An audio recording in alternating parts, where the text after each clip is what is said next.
영상 제목을 이렇게 정하고 생각해보니 두 가지 생각이 들긴 하네요.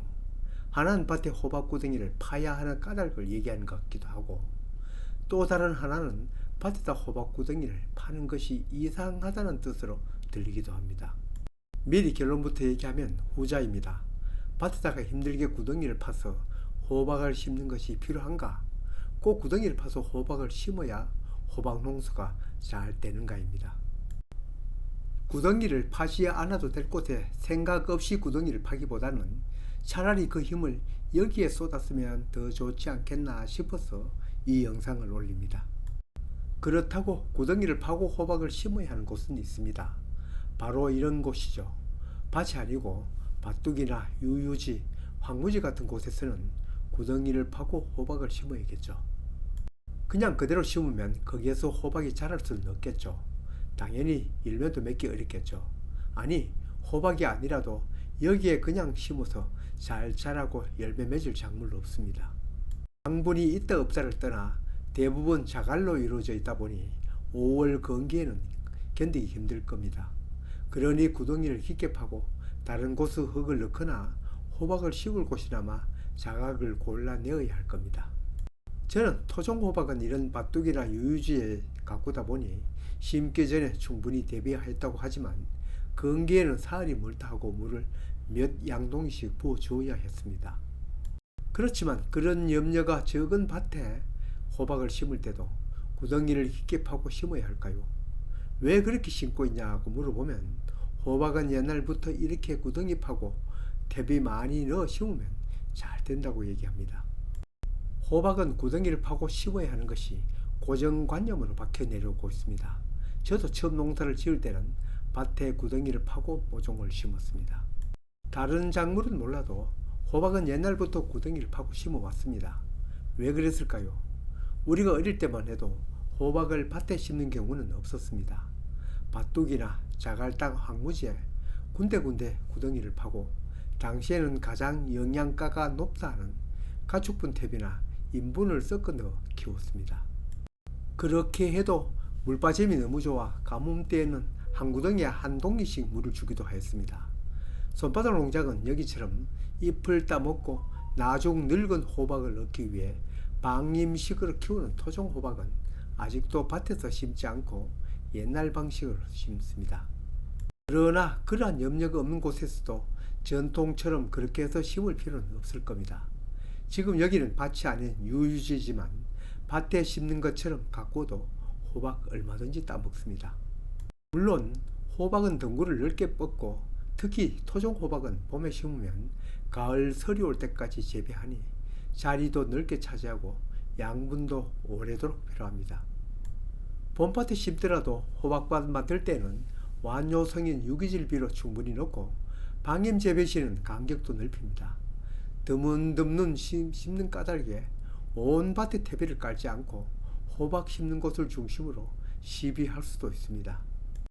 올해도 토종 호박 한 포기는 여기 산기슬 밑에 심어놓고 잎도 따먹기 위해 자유방임형으로 키우려고 호박 구덩이를 파고 있습니다. 밭에다 심지 않고 여기에 심는 것은 유유지도 활용하는 이점도 있지만 첫째, 뱀 대체를 위해 우리는 경계면까지 관리합니다. 땅을 파보면 자갈이 반 이상 나오는 이런 곳은 구덩이를 파고 심는 것이 좋겠죠. 다만 급수 걱정은 없으니 깊게 파기보단 넓게 파는 것이 좋겠죠. 왜냐하면 호박은 뿌리를 깊게 내려가지 않고 옆으로 퍼져나가니까요. 옛날부터 호박구덩이를 깊게 파는 까닭은 배수 때문이지 뿌리가 내려가니까 그런 것은 아닙니다. 모든 것은 호박의 자랑과 주변 상황에 맞게 해나가는 것이 현명한 방법입니다. 옛날부터 그렇게 해왔다고 주변에서 그렇게 한다고 이치를 생각하지 않고 별 생각 없이 따라한다면 그게 바로 걸음지고 장에 간다는 말과 같습니다. 심는 작물과 그 밭 상황에 맞게 해야 효과를 제대로 볼 수 있습니다. 밭에 호박을 재배한다면 구덩이를 깊게 팔 것이 아니라 뿌리가 옆으로 퍼지는 천근성이니만큼 두둑을 넓게 하는 것이 더 맞습니다. 여기 폭이 좁아 이렇게 넓게는 두둑을 못 만들었지만 포도박 심는 데는 아무런 지장이 없습니다. 우리는 좁은 장소에 여러 포기를 심기 위해 계양대 재배를 하고 있습니다만 같은 호박이지만 풋호박은 여름철에만 거의 사라지고 토종 호박은 설이 올 때까지 열리니 그걸 감안하여 밭을 만드는 것이 더 맞을 겁니다. 또 토종 호박 방임 재배에서는 줄기가 사방으로 뻗어가니 대비가 많이 필요하지만 이것도 성분 따지지 않고 주다 보면 질소 성분이 너무 많아 덩굴만 무성합니다. 호박 잎만 따 먹으려면 그건 최고의 좋은 방법이지만 질소기가 너무 많으면 덩굴만 뻗지 암꽃도 적게 피고 그것도 수정 결실이 안 됩니다. 호박 심을 밭을 만들 때는 유기질을 주든 무기질을 주든 3요소의 비율이 같도록 주고 심은 지 한 달에 가까우면 질소와 가리를 추비합니다. 재배기간 내도록 주는 것은 질소 비율이 헐 높지만 그건 추비량을 합했기 때문입니다. 밑비료로 주든 추비로 주든 3요소 외에 다량요소나 미량요소가 함께 필요한 것은 두말할 나위 없습니다.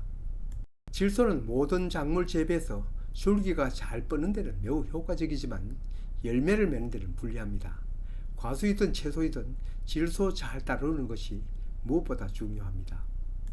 마지막으로 드릴 말씀은 저처럼 유유지에 호박을 심으려면 무엇보다 햇빛이 잘 비치는 곳인지를 살피는 것이 재배법 이상으로 중요합니다. 박하작물은 꽃 피는 그 부분이 햇빛을 받지 않으면 암꽃이 피지 않고 수꽃이 많이 핍니다.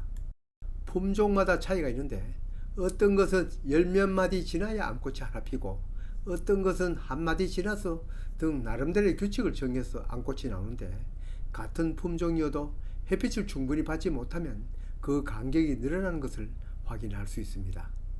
손바닥 농장이 풋호박을 가꿀 때 계양대 재배를 하는 까닭은 바로 좁은 장소에서 햇빛이 안 받는 줄기가 없도록 하기 위해서입니다. 한 포기 심을 장소에 여러 포기를 이렇게 위로 자도록 하면 시체말로 풋호박 감당 못합니다. 혹시 저처럼 좁은 장소에 호박은 많이 심고 싶으시다면 이 계양대 재배를 추천드립니다.